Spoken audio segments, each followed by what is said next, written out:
Bonjour à toutes, bonjour à tous. Nous sommes le 5 décembre, il commence à faire froid partout en France. Il y a de la neige un peu, beaucoup chez certains. Dans le cerveau, il y en a beaucoup là chez ce député député Bokassa qui est passé chez Jean-Jacques Bourdin et qui ne savait pas ce que c'était que la prime de Noël pour les familles les plus défavorisées de France. Ce grand imbécile est député de la majorité et semble complètement ignorer ce que c'est que la prime de Noël. Il a dû péter dans la soie toute sa vie, ce qui est très probable d'ailleurs, puisqu'il n'est pas au courant qu'il y a des pauvres en France. Il faudrait peut-être l'en informer. Ce type-là, il doit gagner entre 7 et 8 000 euros par mois. C'est-à-dire que c'est vous, les Français, qui payez un con pareil, qui ne connaît pas son travail, qui est incompétent comme son patron, et qui est député. Mais comment, je vous le demande, comment avez-vous pu, vous, ceux qui avez voté pour ces ânes battés, comment avez-vous pu faire de ces jeunes crétins des députés qui ne vous représentent pas? Est-ce que vous comprenez enfin dans quelle farce le petit Bokassa vous a amené, présentement lui-même?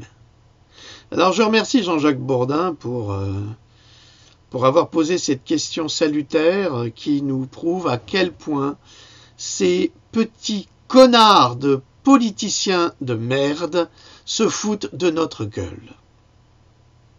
Alors je crois qu'il serait temps que les Français se réveillent, mais vraiment, qu'ils agissent, je sais pas, moi, les agriculteurs, au lieu d'emmerder les citoyens en bloquant les rues, allez bloquer l'Élysée. Foutez des tonnes de purin devant l'Élysée. C'est ça qu'il faut faire. Ne dites pas que vous allez le faire. En France, c'est formidable. Pour dire qu'on va faire une manifestation, il faut appeler la préfecture pour en avoir l'autorisation. Mais si un camion de paysans arrive et passe et déverse toutes ces cochonneries devant l'Élysée sans l'avoir dit à personne, bah il l'a fait. Et s'il y en a 10 qui le font, et 20 et 30, eh ben ils pourront pas condamner tout le monde, c'est pas possible. Arrêtez de vivre dans la peur. Là, j'ai appris qu'une vieille dame qui vit dans une résidence se fait facturer des activités qu'elle ne passe jamais, qui ne lui sont jamais proposées. Sa fille lui a demandé, mais maman, il faut contester ça. Ah non, je veux pas, j'ai peur du scandale. Eh ben voilà, c'est comme ça. La France, c'est la république bananière par excellence. La preuve avec ce député LRM, là. Et puis, qu'est-ce que j'ai lu dernièrement? Ah oui, Nicolas Hulot, à propos du Linky, qui dit que c'est très bien. Ah, lui, ça le gêne pas? Bon, je vous rappelle tout de même que le Linky est en demande de fréquence électrique qui est bien supérieure à ce que votre maison est habituée à recevoir. Donc en fait, tous vos câbles électriques qui ne sont pas blindés sont susceptibles de prendre feu. Ça veut dire qu'il y en a pour 15 à 20 000 euros d'électricité parce que c'est du câble blindé qui coûte beaucoup plus cher. Ça vous coûtera 15 à 20 000 euros de faire refaire peut-être votre maison si vous acceptez le Linky pour vous protéger.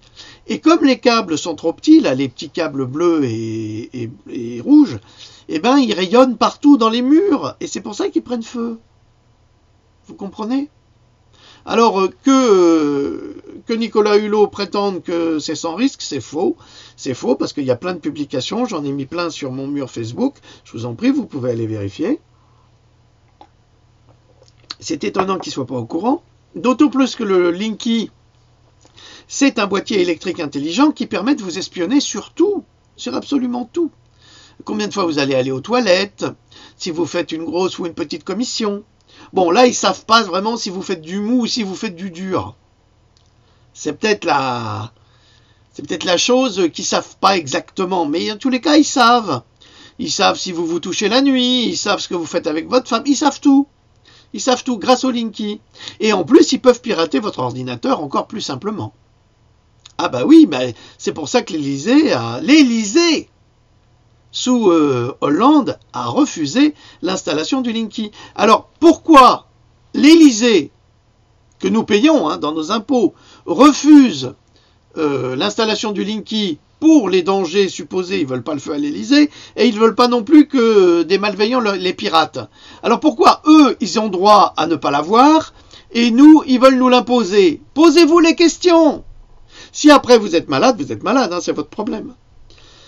C'est vous qui assumez. Ne vous laissez pas influencer. Bon, passons pour le Linky, c'est fait. Passons pour le député LREM qui est un crétin fini et surtout un super égoïste en disant mais moi, j'ai pas de prime de Noël, moi je suis pas au courant. Du genre ah bon, il y a une prime de Noël et c'est combien c'est que si je vais mettre les sous-sous dans la popoche, hein, Louloute, il va mettre les sous-sous dans la popoche. Ouais, il aimerait bien l'enfoiré. Ah mais on devrait les démissionner ces gens-là. Vous savez, quand vous travaillez dans une entreprise privée, quand vous faites une faute grave, on vous vire. Quand vous travaillez dans une banque, quand vous faites une faute grave, on vous donne une promotion. Ah bah oui, les subprimes, on vous a donné des promotions, les banquiers, on n'en a viré aucun. L'affaire avec le gars, là, comment ça s'appelle, Kerviel, ses patrons, ils ont eu une promotion. Pourtant, c'est lui qui est condamné. Non, c'est formidable. Quand un ministre dit des conneries, fait des conneries, il a une promotion. En France, c'est comme ça, c'est extraordinaire. En Angleterre, ils sont démissionnés tout de suite, ils partent. Dans les pays nordiques, ils dégagent. D'ailleurs, dans les pays nordiques, ils ont 50 € de panier repas par jour, c'est tout. Si ça dépasse, s'ils vont dans un restaurant gastronomique où c'est 250 €, c'est eux qui rajoutent de leur poche. Alors qu'en France, on donne tout. Hein, c'est vraiment la République bananière. La révolution n'a servi à rien. À rien. Je vous informe quand même hein, qu'on a fait une révolution en 1789 où on a voté l'abolition des privilèges, mais ces privilèges sont toujours en place. Hein. Regardez Macron, on n'arrête pas de mentir, mais ça ne le gêne pas. Donc ça, c'est des fautes professionnelles, c'est des fautes de respect par rapport aux Français, mais ça gêne personne. Ça gêne personne. Ces gens-là sont toujours en place. Ils ont tous les droits. Eh ben non. Je vous rappelle que Clinton, pour une pipe, hein, c'était pas une pipe au bois de Boulogne, bien sûr, mais c'était une pipe quand même, eh bien, il a perdu son mandat. Hein. Monica a permis à ce que Bill, il dégage de son deuxième mandat. Tout ça pour une pipe, c'est ridicule. Qu'est-ce qu'on a appris il y a quelques mois que l'Élysée commandait des stupéfiants? C'était publié, ça? Ouh là là là là là. Ou est-ce que j'aurais mal lu? Qui c'est qui se... Hein, là-bas? J'aimerais bien savoir. Et vous aussi. Enfin, de toute façon, c'est une saloperie, tout ça. C'est une farce. C'est une farce... oui, c'est un burlesque. C'est une farce à la Molière dans laquelle nous sommes plongés. Alors maintenant, je vais vous parler de quelque chose qui m'a été envoyé par un nouveau contact, qui a été très, très, très sympa, ce monsieur. Il m'a envoyé une archive d'un livre qui a été publié en 1889. Vous allez me dire, ouais, bon, un livre du 19e, c'est quoi? C'est quand même très intéressant parce que c'est un livre de 1889 qui déclare l'imposture des vaccins, déjà en 1889. Ça vous embouche un coin, hein? Alors, les pro-vaccinaux qui nous traitent de complotistes ou qui essayent de nous ridiculiser, qui sont des crétins sans couilles la plupart du temps, ou simplement des incultes, eh bien ce document, j'étais ignorant avant, hein, je l'avoue, moi aussi. Je l'ai traduit parce que c'est un document qui a été publié à Londres, qui était encore disponible dans les facs de médecine en Angleterre dans les années 50. Je crois qu'il ne l'est plus aujourd'hui, peut-être, et pour cause. Qui est une recherche statistique concernant la vaccination et la variole. Et je vous ai traduit quelques pages du début et la conclusion, parce que le reste, c'est compliqué, hein, c'est statistique. Il faut les schémas, et je ne peux pas vous montrer les schémas dans cette capsule. Il faut les imprimer en grand. J'ai pas de grosse imprimante. Je suis désolé, tout ça, c'est du bénévolat. Hein, je touche rien pour ce que je fais. C'est bien ça qui les dérange. Hein. D'ailleurs, j'ai un voisin qui m'a demandé, mais vous faites ça pour qui? Qui c'est qui vous mandate pour faire tout ce travail? Eh bien, personne. Je fais ça pour l'humanité. Je fais ça pour vous informer. Bon, je ne sais pas si ça changera grand-chose, parce que je constate que plus on donne accès à la vérité aux gens, plus on se rend compte qu'ils ont été programmés pour ne croire qu'une chose, le mensonge. Alors ça ne sert qu'à conforter ceux qui ressentent bien qu'on est manipulé jusqu'au bout des ongles, mais ça n'empêche pas les naïfs de continuer à croire aux mensonges organisés des États et surtout de Big Pharma. Alors le titre du livre, de cet ouvrage, c'est 45 ans de recherche statistique prouvant que la vaccination est à la fois inutile et dangereuse. Un ouvrage en 2 parties de Alfred R. Wallace, LL.D, publié en 1889 à Londres. Ah, le document existe, je vais essayer de vous le passer. Alors, mais il est qu'en anglais, alors évidemment, il ne faudra pas vous plaindre, soit vous apprenez l'anglais, soit vous me faites confiance. Voilà. Alors, je commence la lecture, je suis désolé, je suis obligé de vous faire de la lecture puisque c'est un document d'époque, donc document véridique, et c'est donc pour cela que nous allons faire de la lecture et que je vous demande d'être très attentifs. Je commenterai, évidemment, mais soyez attentifs. Ce que nous allons découvrir à travers cet ouvrage, c'est que, d'une part, alors ça c'est mon introduction, excusez-moi, je vous donne mon introduction et ensuite on ira dans le vif du sujet. Ce que nous allons découvrir à travers cet ouvrage, c'est que, d'une part, dès le début de l'industrialisation médicale, la vaccination a fait l'objet d'une manipulation constante. Le discours, la volonté des élites à imposer un mode de soins qui ne fonctionne pas, mais qui est déclaré comme indispensable à la santé publique, en utilisant les ressorts de la loi, donc par la vaccination obligatoire. Ce travail statistique que nous allons étudier nous prouve combien le mensonge et la manipulation est grande pour faire croire que la vaccination est la solution pour guérir les maladies. Or, c'est totalement faux. Nous serons étonnés de constater que les méthodes n'ont pas évolué, même communication, même mensonge, même imposition par le système oligarchique qui impose par la loi pour vacciner les citoyens de force. Et ceci déjà dès 1889. Ah, ça vous en bouche un coin quand même. Parce que là, Macron, à peine au pouvoir, décide de voter une loi pour imposer des vaccinations obligatoires. Eh bien, au XIXe siècle, à Londres, on le faisait également, à travers la loi. Pourquoi ? Mais parce que les députés étaient évidemment riches, parce que les pauvres n'accédaient pas au pouvoir, à la Chambre des Lords, de toute façon. Donc ils étaient riches et ils étaient actionnaires, bien évidemment, des laboratoires naissants qui produisaient ces vaccins. Cet ouvrage d'analyse statistique nous prouve que la science des chiffres défait le mensonge de la fausse science soutenue par des médecins et des êtres malveillants pour s'enrichir grâce aux vaccins et exterminer l'espèce humaine, car les vaccins tels qu'ils nous sont vendus sont contre nature. Donc déjà au XIXe siècle, on faisait passer le scientisme pour de la science. C'est pour cette raison d'ailleurs que les gens sont très très agressifs avec nous lorsque nous les vaccinosceptiques, nous demandons des résultats scientifiques. Résultats qui sont truqués. On l'a vu avec Monsanto, on l'a vu avec Merck, on le voit avec GSK, on le voit avec tous les laboratoires qui truquent leurs études.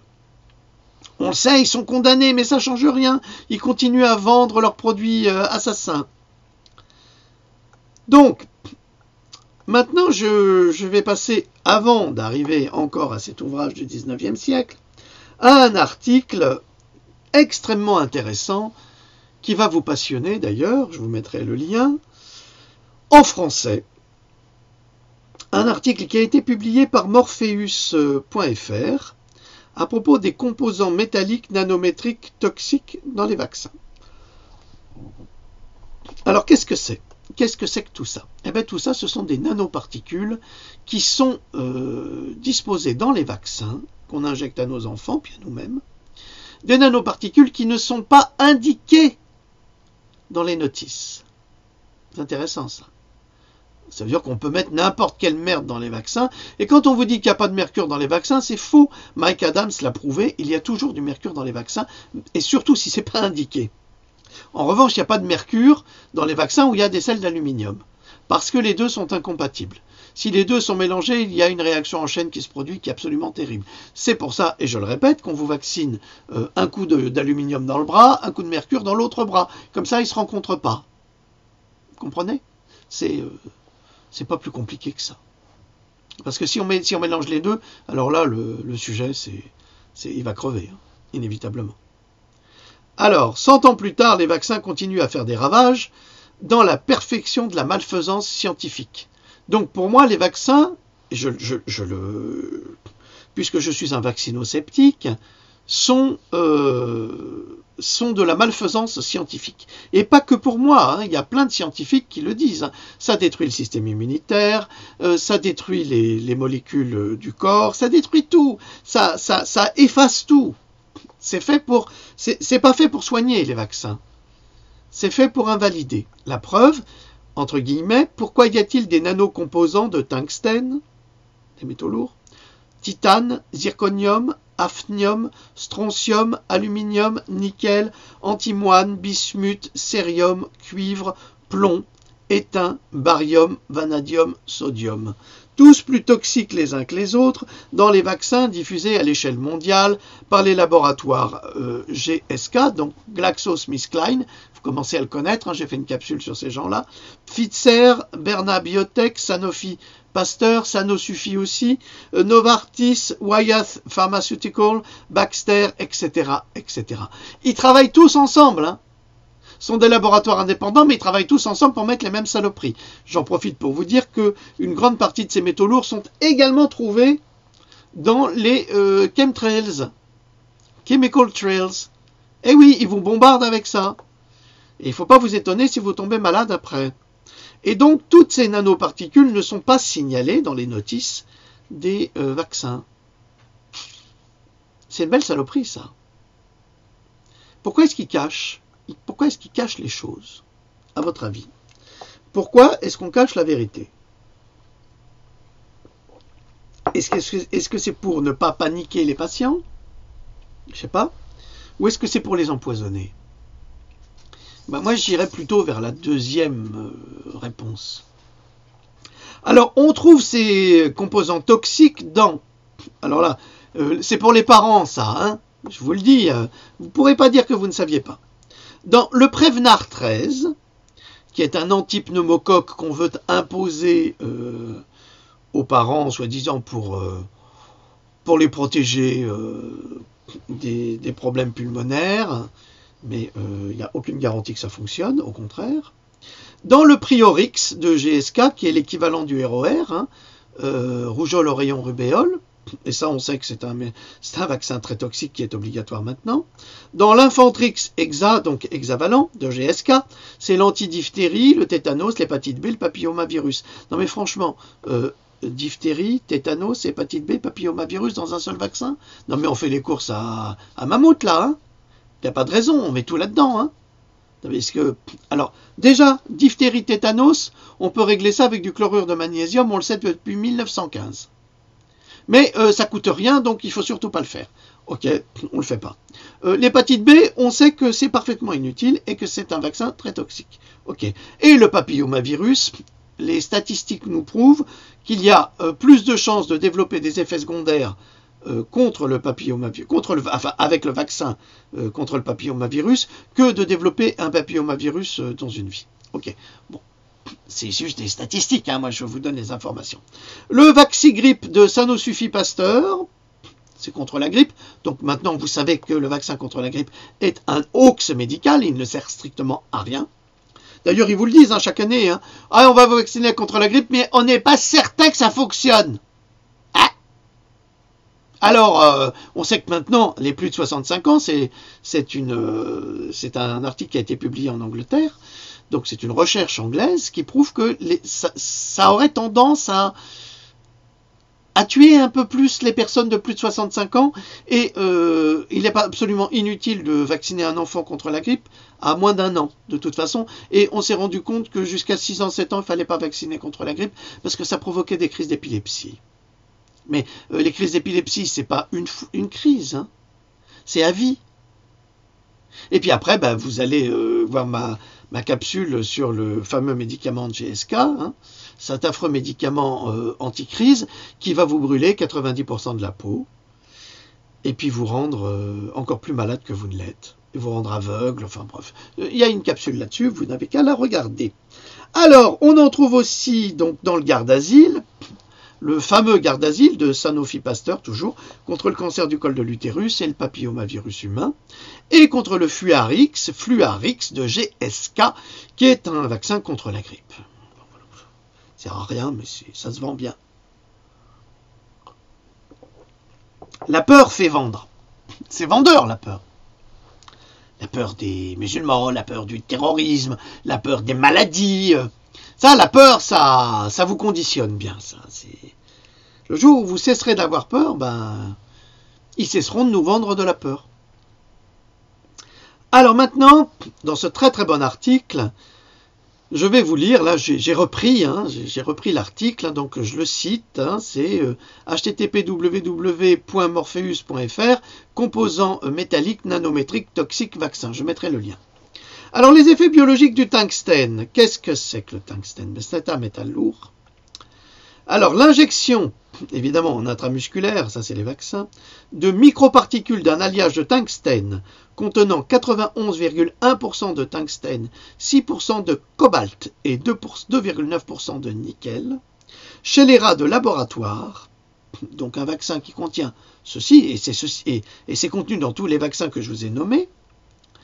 Alors chez les rats de laboratoire, ça a rapidement causé l'apparition de cancers, avec tumeurs métastatiques agressives sur le site d'implantation. Alors si ça arrive aux rats, pourquoi ça n'arriverait pas aux humains? Et pourquoi il y a autant d'enfants qui sont cancéreux? Moi je crois que c'est à cause de tous ces vaccins qu'on leur fait. On trouve cependant du nanotungstène combiné ou non dans les vaccins Infanrix Hexa, Tiférix, Priorix du laboratoire GSK, dans le vaccin Manjugate, alors ça c'est pour la méningite de Novartis, dans les vaccins Prevnar, Meningitech du laboratoire Pfizer, dans le vaccin Meningitech de Wyas Pharmaceutical. Voilà. Et moi je pense que ça confirme tout ce qu'on dit. D'ailleurs, l'enquête de 1889 va prouver que les porteurs de vaccins, enfin ceux qui sont vaccinés, sont porteurs des virus et que ce sont eux-mêmes qui les diffusent. Donc demandez-vous pourquoi il y a des méningites dans les écoles. C'est parce que les gosses sont vaccinés. Pareil pour la grippe, pareil pour la rougeole, les oreillons, la rubéole. Enfin la rubéole, c'est une toute petite maladie, on se demande vraiment pourquoi on doit vacciner contre ça. Les effets biologiques du strontium. Alors le strontium, c'est un métal radioactif en général qu'on trouve dans les chemtrails. Ah si, je vous assure. Alors, il existe du strontium non radioactif, mais il est toxique quand même, pour l'animal et l'humain. En synergie avec d'autres produits tels que le chrome, il provoque des cancers du poumon. Le strontium sous forme de carbonate SrCO3 ingéré peut provoquer des crampes, la contraction douloureuse de différents muscles. Ça me fait penser à une maladie qu'on appelle la myofasciite à macrophage, qui a été attribuée à l'aluminium, mais vous allez voir, c'est pas par hasard. Le nitrate de strontium, SrNO3, engendre des problèmes cardiaques également, pulmonaires, hépatiques et rénaux. Et depuis qu'on vaccine à outrance, il y a énormément de problèmes cardiaques, comme par hasard. On retrouve un combiné de nanostrontium aluminium dans le vaccin antityphoïde Vivotif Berna du laboratoire Berna Biotech. Mais comme on l'a vu tout à l'heure, s'il y en a dans l'un, il y en a dans l'autre. Quand il y en a pour l'un, du chocolat, il y en a pour l'autre. C'est pareil pour les vaccins. Dis-toi louloute. Elle rigole. C'est pas drôle. Ce n'est pas drôle du tout. C'est sérieux, là. Tcha. Les effets biologiques du chrome. Alors, le chrome, c'est un autre métal lourd. Il fait froid ici, j'ai froid aux pieds. Allez, il fait partie des métaux toxiques. L'ingestion des sels de chrome entraîne l'inflammation du tube digestif, des nécroses, diarrhée hémorragique, puis coma.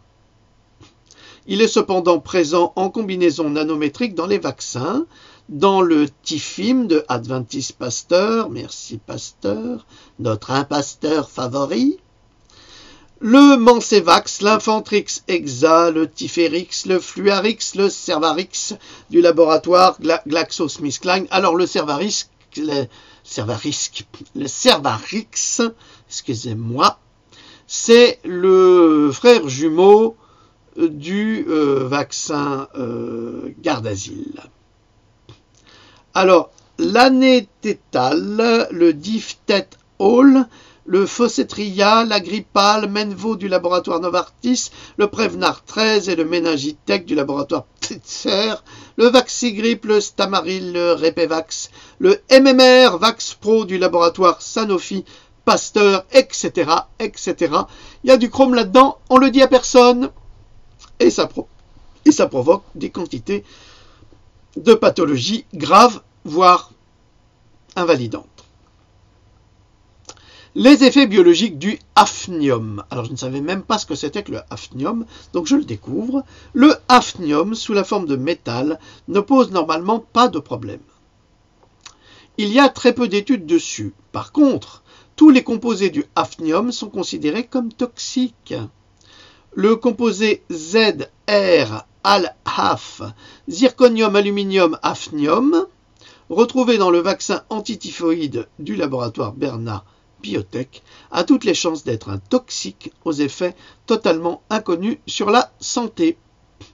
Effet biologique de l'antimoine. Alors l'antimoine, vous trouvez ça également dans la composition des cartouches des balles.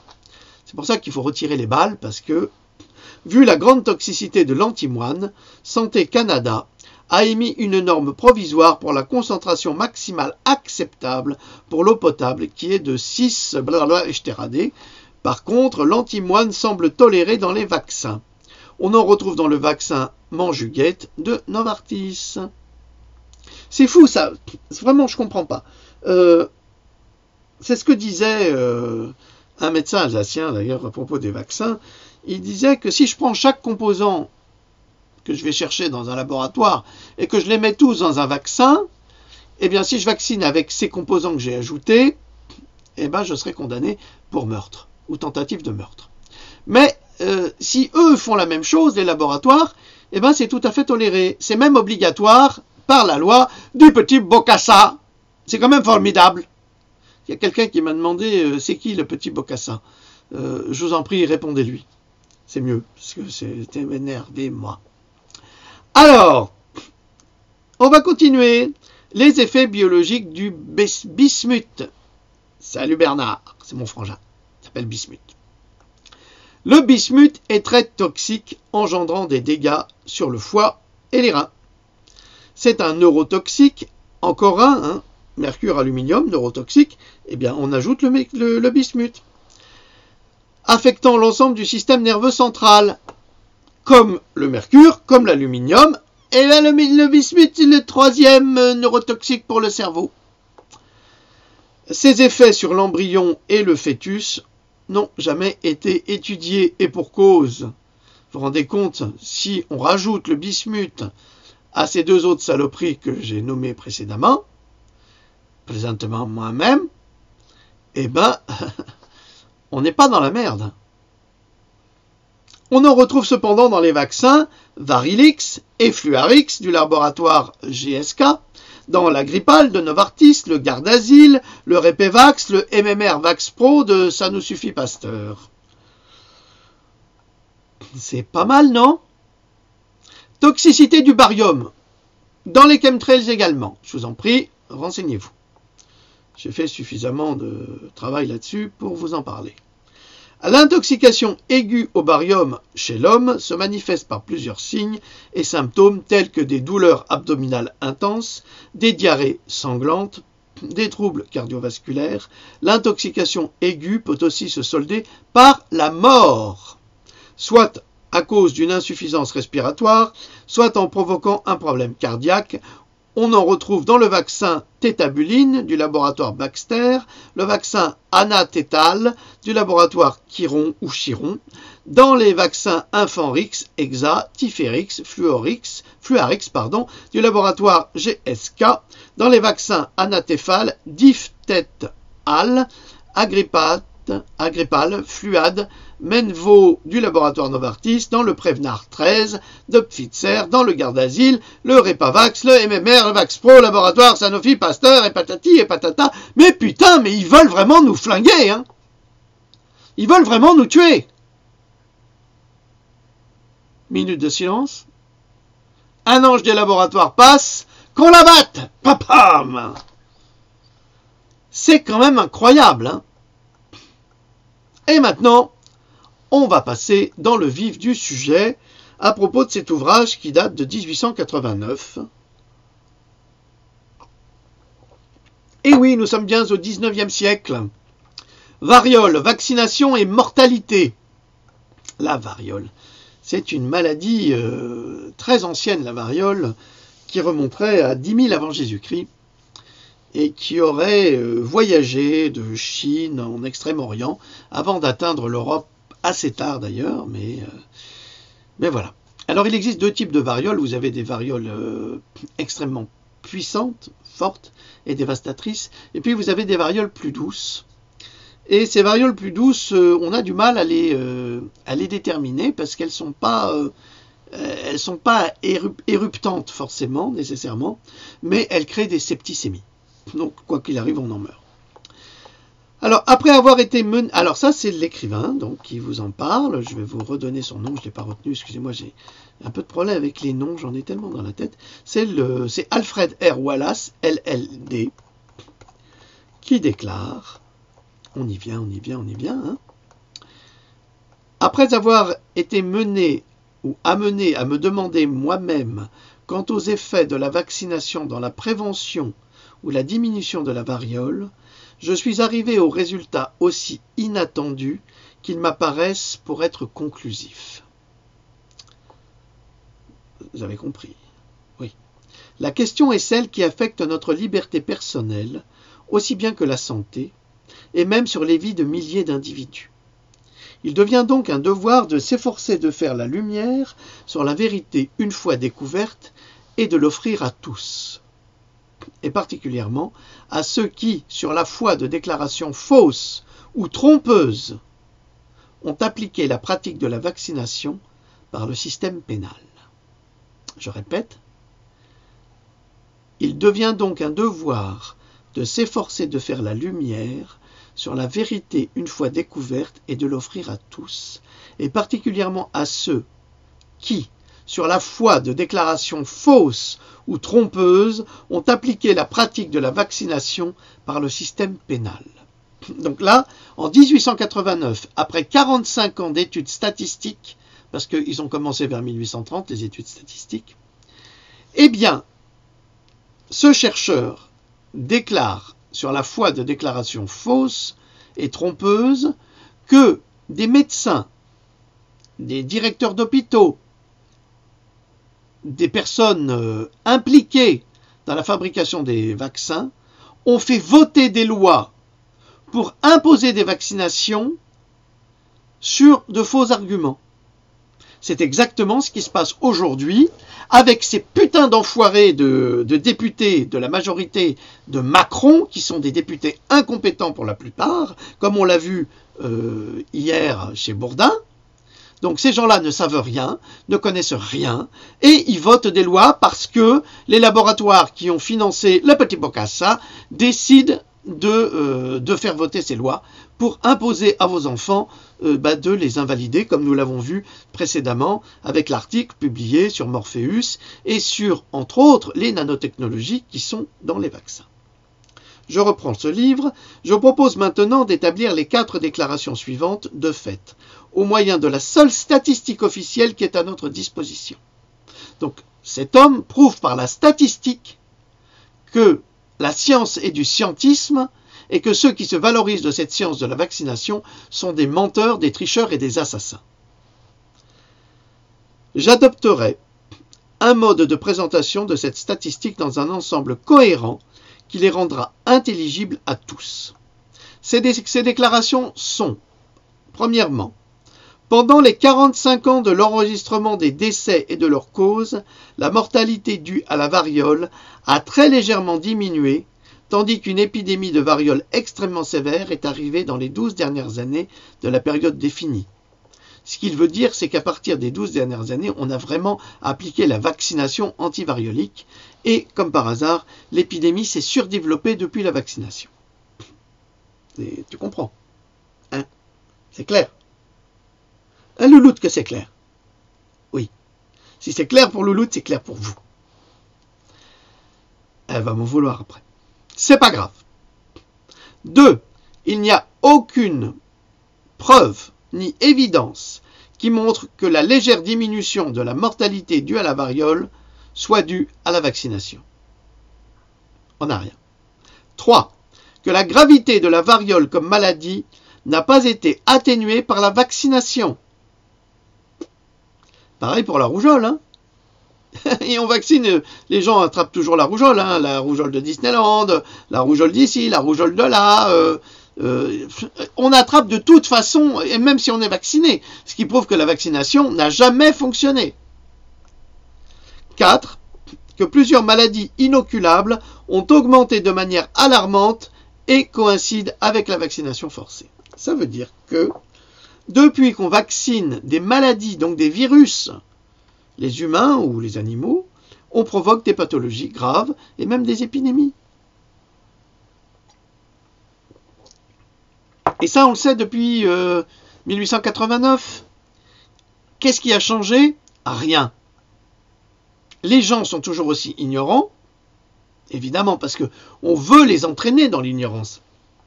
Je vous rappelle quand même qu'en France, le niveau de l'éducation française, le niveau culturel français est certainement l'un des plus bas, en tous les cas d'Europe, et peut-être bientôt du monde. Hein. On fait vraiment des crétins à l'appel. Hein. Pas l'appel du 18 juin, mais à l'appel T, là. Ah, vraiment, ils sont heureux de nous rendre imbéciles. Hein. Déjà, la ministre de l'Éducation de chez Saucy, c'était une catastrophe. Hein. Comme le disait notre regretté, il vient de décéder cette nuit, le pauvre. Jean d'Ormesson, c'était Attila en culotte de velours. Hein. Eh ben, c'est pareil, hein, ça continue. Avec Macron, c'est pareil, il y en a la même cochonnerie. Hein. Vous feriez mieux de retirer vos enfants de l'école et de faire l'école vous-même. Hein. On devrait créer une école de l'intelligence en France, hein, comme en Corée, il existe un ministère de l'intelligence, et puis on ferait vraiment là des élites, mais on ferait des élites à partir des pauvres, parce que les pauvres connaissent les difficultés, alors que les élites ne les connaissent pas. C'est ça le problème. Elles s'en foutent des difficultés des Français. Donc il va falloir qu'on s'organise. Hein. Alors, les premières, deuxième et quatrième propositions seront prouvées par des rapports du registre général inscrites depuis 1838 à 1882, et je rendrai les résultats clairs et indiscutables en présentant les chiffres pendant la période entière en forme de courbe schématique, afin qu'aucune manipulation des chiffres ne soit faite, en prenant certaines années en comparaison ou en divisant la période de façon spéciale. Parce que c'est ça, ces salopards de pseudo-scientifiques, ils manipulent toutes les statistiques à leur intérêt. C'est tout. Tout comme ce que je vous avais expliqué, c'est dans mon livre sur les vaccins. Bien sûr, je vais vous le montrer. Il n'y a pas de raison. Il faut montrer les choses pour que vous les reteniez. Donc c'est dans ce livre-là où je prouve que, effectivement, à partir de 1960 aux États-Unis, on a vacciné, mais à outrance contre la rougeole, et pendant 20 ans, on n'a plus d'épidémie de rougeole, donc il y a eu un vide statistique là-dessus, c'est-à-dire qu'on n'a pas enregistré des cas de rougeole dramatiques, pas beaucoup. Mais en 1980, 20 ans après, on a eu, mais alors un pic de développement de la rougeole qui a été exponentiel et que les vaccins ne pouvaient pas soigner. Donc c'est ça les manipulations statistiques. Tu comprends ? Alors, la vaccination n'a pas diminué la petite vérole, c'est la variole. Elle est appelée petite vérole. Alors c'est une maladie monstrueuse. Vous êtes... on a des pustules partout, c'est affreux. La rougeole à côté, c'est du pipi de chat. Le diagramme présenté, ce qu'il présente, expose les morts de la variole à Londres chaque année de 1838 à 1882, tandis qu'une ligne supérieure expose les morts d'autres principales maladies zymotiques. Alors les maladies zymotiques, ce sont des maladies infectieuses, données dans le résumé annuel du registre général pour 1882, en dehors bien sûr du choléra, qui est seulement une épidémie occasionnelle. Ça passe par l'eau, les eaux salies, par les sels, l'urine, enfin les cochonneries, voilà. À savoir la scarlatine et la diphtérie, rougeole, coqueluche, typhoïde et autres fièvres et diarrhées. C'est drôle, hein, tous ces symptômes qu'on retrouve dans les métaux lourds qui vont contaminer les gens. Comme si on avait balancé des métaux lourds dans les villes pour contaminer tous ces gens-là. Quand je vous parle des dieux du sous-sol, ne croyez pas que ça soit innocent, tout ça. Une ligne pointillée entre ces cases, la mortalité des fièvres de la classe de typhoïde. La première chose clairement apparente dans ce diagramme est la très petite diminution de la variole malgré la vaccination. Alors je vous rappelle quand même que la variole de Londres, dont il est question, a pour origine probable des contaminations accidentelles de laboratoire, des échanges de gènes avec le virus de la variole à Londres vers 1800. Le vaccin a été fabriqué à l'origine à partir de lésions cutanées de vaches inoculées par la vaccine, ou cowpox en anglais. La pulpe vaccinale ainsi obtenue, broyée et tamisée, était inoculée par scarification cutanée aux patients. Donc, cette épidémie de variole, mais à l'époque, cet auteur ne le savait pas, on le sait par la suite, parce que ça, je me permets de le signaler, je l'ai pris sur Wikipédia. Et Wikipédia qui a plutôt une tendance pro-vaccinale, mais des fois, il y a du bon. Donc, il faut savoir prendre le bon dans le mauvais. Donc ça, c'est très intéressant de constater que ces épidémies de rougeole ont été, et confirment d'ailleurs les enquêtes de cet auteur, puisqu'elle a pour origine probable des contaminations accidentelles de laboratoire, échange de gènes avec le virus de la variole à Londres vers 1800. Vous comprenez ? C'est les hommes qui ont accentué la variole à travers les vaccins. C'est ce qui est dit, et c'est ce que toutes les courbes statistiques vont prouver. C'est dégueulasse. Ben oui, à force de jouer aux apprentis sorciers, ben voilà ce qui arrive. Alors, bon, écoutez, je ne vais pas tout vous lire, parce que ça va être très barbant. Très barbant. En revanche, je vais vous lire la conclusion. Sinon, vous n'aurez qu'à lire cet ouvrage, hein, remarquable. Conclusion. Le résultat de cette enquête brève peut être ainsi récapitulé. La vaccination ne diminue pas la mortalité de la variole, comme l'indiquent les statistiques du registre général depuis 45 ans, et par le décès par la variole de nos soldats revaccinés et marins, qui sont aussi nombreux que le décès de la population masculine du même âge dans plusieurs de nos grandes villes, bien que l'étude indique des hommes sains, tandis que la dernière inclut des milliers de victimes vivant dans les conditions les plus insalubres. Et oui, sont contaminés la plupart du temps des personnes qui vivent dans des conditions d'hygiène difficiles, délicates, avec une mauvaise eau, une mauvaise hygiène alimentaire, tout ça. Ces gens-là sont les plus susceptibles d'attraper les maladies, mais il se trouve également que des personnes de milieux plus favorisés où l'hygiène était plus respectée développaient la variole suite aux vaccinations. 2. Tandis que ces pauvres sont rendus tout à fait impuissants, la vaccination est une cause certaine de la maladie et de la mort dans de nombreux cas, et elle est la cause probable d'environ 10 000 morts par an par 5 maladies inoculables du caractère le plus épouvantable et dégoûtant, qui ont augmenté à cette hécatombe avec certitude année après année, puisque la vaccination a été imposée par la loi. Vous avez compris ça ? Non seulement il y a des milliers de morts dus à la vaccination contre la variole, mais il y a encore autant de morts par 5 maladies inoculables, soi-disant pour protéger les gens. Alors ça peut être la rougeole, les oreillons, la rubéole. Et ça tuait les gens. 3. Les statistiques hospitalières montrant un plus grand taux de décès chez les non-vaccinés ont été prouvées douteuses par les statistiques, tandis que l'on montre les conclusions tirées des statistiques hospitalières qui sont nécessairement fausses. Ça veut dire qu'ils truquent les statistiques pour faire croire que ceux qui sont vaccinés, eh ben, ils sont plus protégés. Attendez, je crois que je sais pourquoi j'ai froid aux pieds. Je reviens.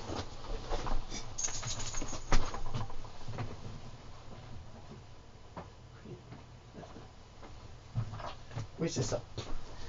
J'avais laissé une fenêtre ouverte. Ah, il faut bien aérer quand même. C'est normal.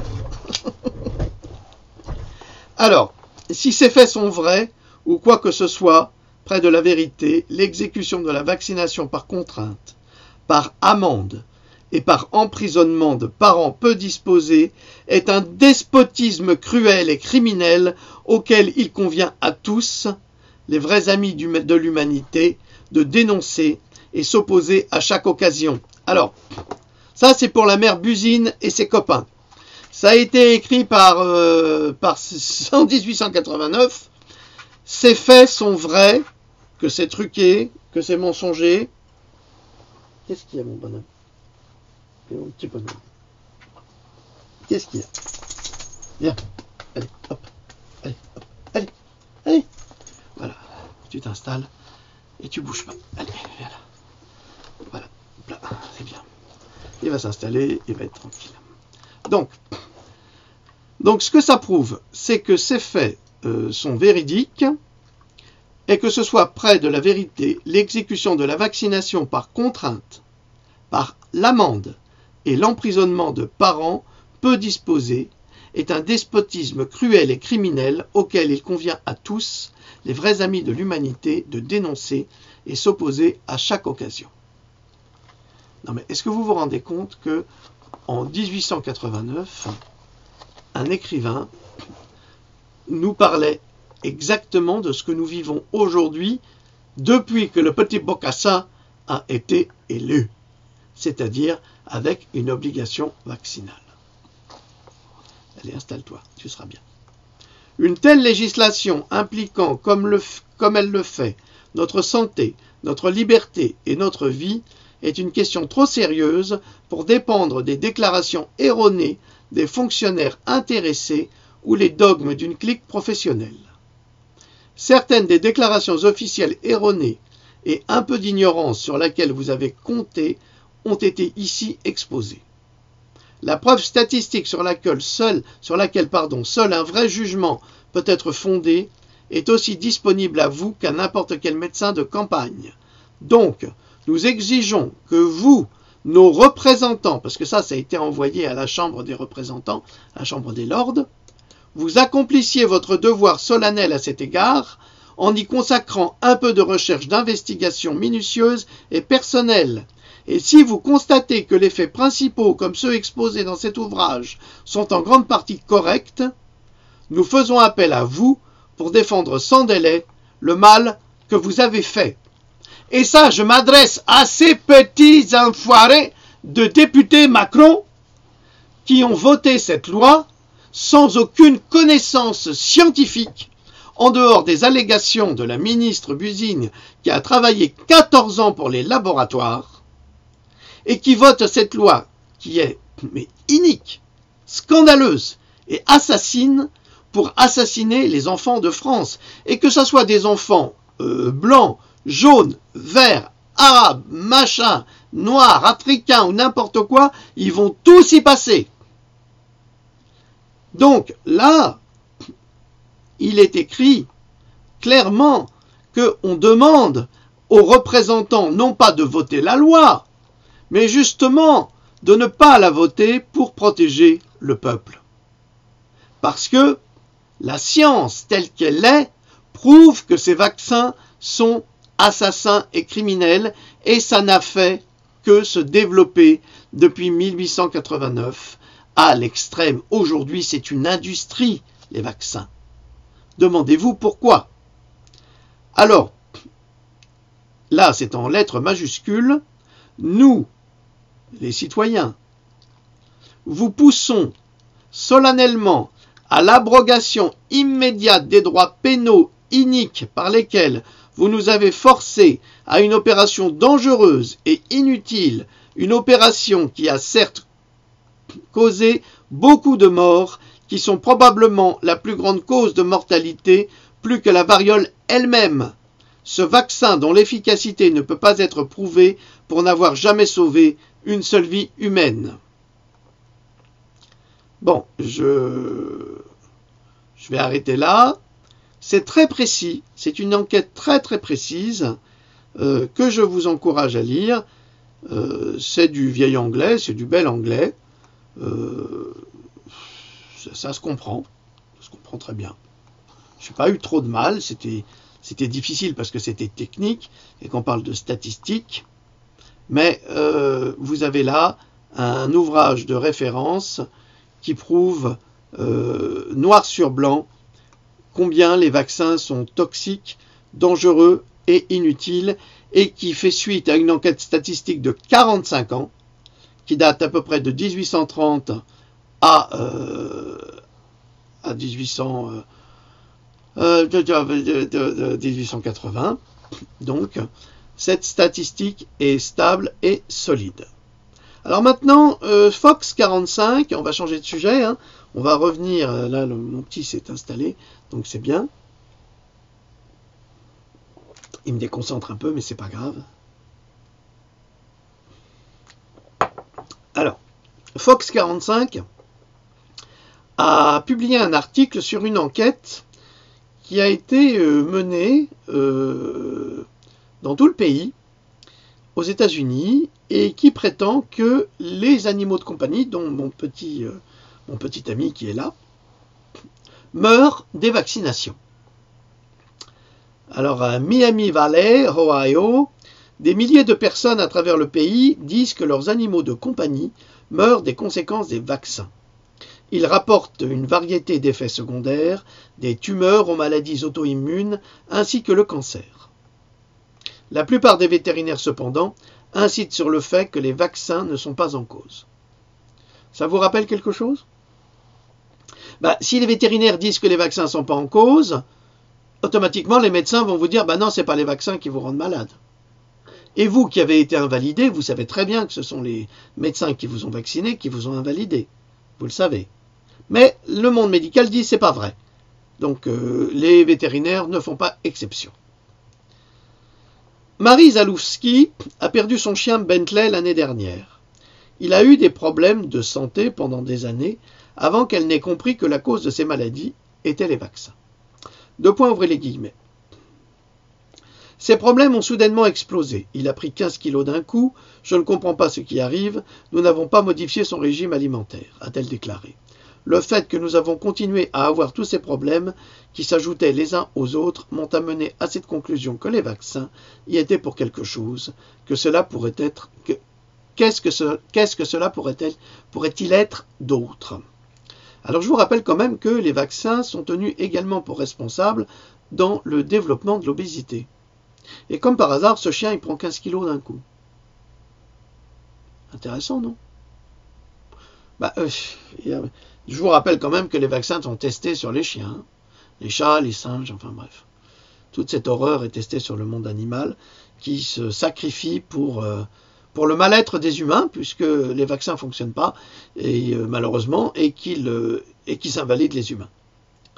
Il y a différentes sortes de vaccins, et chaque État aux USA a son propre corpus de lois et de recommandations obligeant les propriétaires à faire vacciner leurs animaux de compagnie et à plusieurs reprises.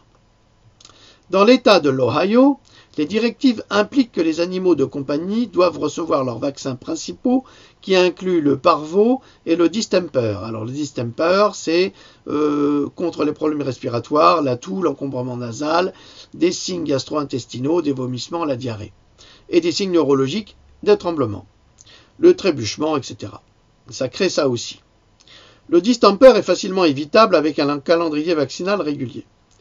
Cependant, le vaccin antirabique est nécessaire conformément à la loi tous les 3 ans. Heureusement, en France, il n'est pas obligatoire. Pourquoi? Parce que dans certaines régions, il n'y a pas de rage. Mais il suffirait qu'il y ait un cas de rage pour qu'on fasse vacciner obligatoirement tous ces chiens, inévitablement. Alors, Marie Zalewski déclare « Je ne vaccinerai pas mon enfant chaque année avec ces vaccins. » Pourtant, c'est obligatoire, Madame Marie. Je les mets en doute. Nous avons le devoir de nous interroger pour nos animaux de compagnie. Exactement, Madame Zalewski, nous avons ce devoir de nous interroger sur nos animaux de compagnie, tout comme nous avons le même devoir de nous interroger sur nos enfants. Et je vous ai donné la preuve là encore une fois, je suis désolé de vous apporter toutes ces preuves, mais que ces vaccins sont toxiques. Le docteur John Robb, alors lui c'est un vétérinaire remarquable qui refuse de vacciner à outrance les animaux et qui déclare qu'il en a assez de voir les animaux mourir sur sa table après des vaccins. Le docteur John Robb, un vétérinaire basé dans le Connecticut, a déclaré que les animaux de compagnie sont vaccinés et que c'est une façon pour l'industrie pharmaceutique vétérinaire de se faire de l'argent. C'est drôle, hein? Autant pour les humains que pour les animaux, on se fait du pognon. Ces animaux sont si malades et ils souffrent terriblement et nous les faisons souffrir pour de l'argent. Cela ne doit pas être le chemin que nous devons suivre, déclare John Robb. Une chose que le docteur John Robb veut faire comprendre est qu'il n'est pas contre les vaccins. Moi non plus, je ne suis pas contre les vaccins. Je suis désolé, je suis vaccino-sceptique. Je suis pour les vaccins qui fonctionnent. Mais comme il n'y en a aucun qui a prouvé qu'il fonctionnait sans invalider, on est d'accord. Ils peuvent être faits convenablement, cela signifie qu'ils doivent être injectés avec le volume approprié. Oui, ça c'est un gros problème. Alors qu'en fait, chaque chien, indépendamment du poids ou de la taille, obtient la même dose de chaque vaccin. Alors ça, c'est absolument incroyable, mais j'en ai parlé également dans ce livre, c'est la même chose pour les humains. J'ai donné le témoignage d'un scientifique dont le fils avait développé un autisme suite au vaccin infantile qu'il avait reçu. Et pourquoi avait-il développé un autisme? Parce que le taux de mercure qui se trouvait dans le vaccin ou dans les vaccins qu'il avait reçus étaient des taux qui devaient être injectés à un homme d'environ 250 kg. Et c'était un gamin qui en faisait 18. Eh bien, il est devenu autiste par la suite. Alors, cela a-t-il un sens pour vous, déclare Marie Zalewski, parce que ce petit chien va en prendre un coup. Ils le font à plusieurs reprises, aveuglément, tous les 3 ans. Et certains chaque année. Les chiens n'ont pas de chance.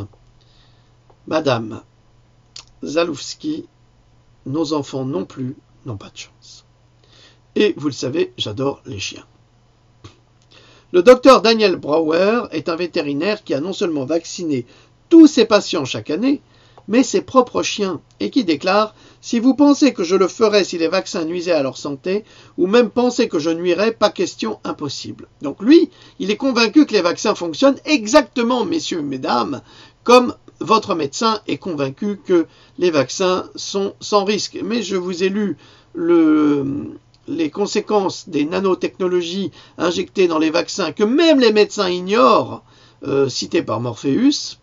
Je vous en prie, amenez-leur, faites-leur lire, qu'ils prennent conscience un petit peu de la réalité. Offrez-leur mon livre. Je vous en prie. Moi, j'ai pas peur que vous l'offriez à un corpus de scientifiques. Parce que ce qui est dit dans ce livre, ce sont des scientifiques qui le disent. C'est pas moi. Je vais pas m'amuser à dire « Ouais, non, les vaccins, c'est n'importe quoi. » Non, non, non, non, moi je fais des recherches. Donc, offrez-leur. Alors, l'argument du docteur Brouwer, c'est que les animaux de compagnie entrent en contact avec beaucoup de restes abandonnés par la faune sauvage, que d'autres animaux ont apportés dans leur arrière-cour ou dans leur parc à chiens. Ces restes contiennent de grosses quantités de virus et de bactéries, ils sont donc plus susceptibles de tomber malades. Alors il est vétérinaire, il a beaucoup de qualités ce monsieur, mais moi je promène mes chiens tous les jours dans la forêt. Alors il se roule, il bouffe et tout. ben, ils sont très rarement malades, en dehors d'une pyro attrapée à cause des tiques. Alors, vous m'expliquez. Hein, lui, il dit il y a la faune animale qui ramène plein de saloperies, et moi, j'ai l'exemple de mes chiens que je balade en forêt, et qui ne sont pas nécessairement malades. Alors évidemment, si maintenant un salopard va mettre une viande pourrie, appétante et autres à mes chiens et qu'ils en crèvent, ah oui, alors là, oui, vous avez vu, le con, il n'a pas cru que... Oui, c'est facile, hein, c'est ce qu'ils font en général. Mais c'est assez contradictoire. Comment ça se fait que, par exemple, les renards qui vont manger et les sangliers qui vont manger dans les poubelles à Londres ne contaminent pas les chats, les chiens qui sont dans la région, enfin qui sont dans la périphérie. C'est assez contradictoire. Hein. Alors, ce que dit le docteur Brouwer, c'est qu'il s'agit donc de mesures préventives pour aider les animaux de compagnie et leur offrir une meilleure et plus longue vie. Mais si c'est préventif, c'est-à-dire que si on met, parce que c'est ce que disait le docteur John Robb, c'est ce qu'il disait. Il disait, il est inutile de faire des rappels de la rage, il est inutile de faire tous ces vaccins parce que ça provoque des tumeurs, ça provoque le cancer, exactement là où on a fait le vaccin. Donc c'est plein de contradictions. Ça veut dire que même pour les chiens, c'est dangereux. Alors, dans sa longue carrière, il n'a jamais vu d'animaux de compagnie éprouver une réaction mortelle en rapport au vaccin. Ben c'est sûr, hein, le mec rentre chez lui, son chien meurt 24 heures après, il téléphone pas au vétérinaire pour lui dire « Écoutez, mon chien est mort. Hein. » Ah non. Après, il va revenir avec un autre chien, le vétérinaire il dit ben, « Il est où l'autre chien ?»« Ah, il est mort. »« Ah ben, c'est pas de chance. » Et on saura jamais de quoi il est mort.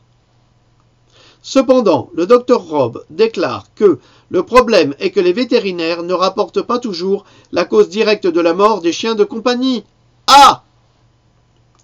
Il n'est pas exigé, conformément à la loi, que ces décès soient rapportés, comme pour les humains. Et une dernière chose, les vétérinaires se sentent coupables de générosité en accordant des traitements et refusent d'admettre que ces traitements pourraient être mortels ou avoir des conséquences graves. Donc, ils nient le fait qu'ils pourraient avoir la moindre responsabilité dans un accident. Ils prétendent que c'est quelque chose d'autre. Exactement comme les toubibs, qui vient d'un mot arabe qui est les tobeb. Et oui, on a beaucoup de mots arabes dans la langue française. Dans le domaine médical vétérinaire, ils appellent cela l'idiopathique, qui signifie que la cause de la mort est inconnue. Mais là, l'idiopathique, moi je sais c'est qui, hein. Mais dans chaque cas, déclare le docteur Robb, si vous observez les rapports, vous constatez qu'ils ont été vaccinés peu de temps avant le décès. C'est pour ça que quand vous faites vacciner vos chiens chez le vétérinaire, demandez bien à ce que le vétérinaire calcule le ratio poids-vaccin. C'est indispensable. Parce que ce ne serait pas la première fois que des chiens meurent suite à une vaccination. Hein.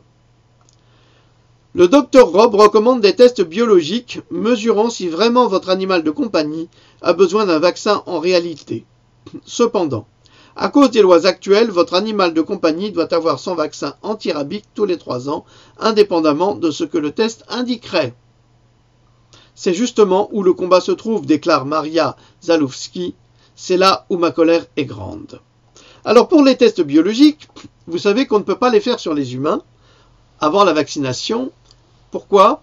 Parce que, je vous l'ai déjà dit, les laboratoires disent au ministère de la Santé « mon vaccin il est bon, on a tout fait, tout est bon ». Alors le ministère de la Santé refuse de prendre en charge des tests biologiques. Pourtant, je l'ai écrit dans ce livre, où une chercheuse qui travaillait dans un laboratoire qui fabriquait des vaccins a déclaré que de toute façon, avant de vacciner n'importe quel patient, il y a nécessité absolue de faire ce test biologique.